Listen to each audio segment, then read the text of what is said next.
Hello friends, most requested video అండి. రోజుకి ఒకరైనా అడుగుతారు ఈ స్టాండ్ గురించి చెప్పండి, నాకు ఎక్కడ తీసుకున్నారు లింక్ ఇవ్వండి. నేనైతే ఫ్లిప్కార్ట్లో, అమెజాన్లో రెండిట్లో సెర్చ్ చేస్తే నాకు ఫ్లిప్కార్ట్లో అవుట్ ఆఫ్ స్టాక్ ఉంది, అమెజాన్లో ఇంకెక్కడా తీసుకోకండి.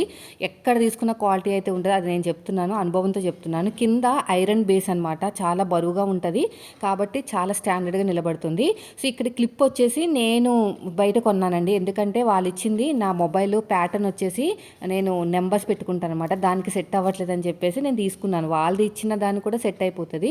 అయితే 2-3 స్టెప్స్ కింద ఉంటుందండి ఈ స్టాండ్. మనకి వచ్చేటప్పుడు పార్సల్ తోటి మనమే మళ్ళీ స్టాండ్ అనేది బిగించుకోవాలన్నమాట. ఏం పెద్దగా ఏమి ఉండదు, సెట్ చేయాల్సింది ఏమీ లేదు, ఒకదాని మీద ఒకటి పెట్టేయటమే. ఇలా పెట్టుకుంటానమాట కటింగ్ చేసేటప్పుడు. మీరు కటింగ్ అని కాదు, మీరు వంట చేసేటప్పుడైనా ఇలాగే పెట్టేసుకుంటాను నేను. సో మీరు కూడా కొనుక్కోండి ఖచ్చితంగా. ఫ్లిప్కార్ట్లో అయినా సరే, అమెజాన్లో అయినా తీసుకోండి, ఇంకెక్కడ తీసుకోవచ్చు. నేను కింద లింక్ ఇస్తాను, నేను తీసుకున్నది ఎక్కడో లింక్ ఇస్తాను, మీరు కూడా కొనుక్కోండి. ఇంకో కటింగ్ టేబుల్ కూడా లింక్ ఇస్తాను, మీరు కూడా కొనుక్కోండి. ఓకేనా?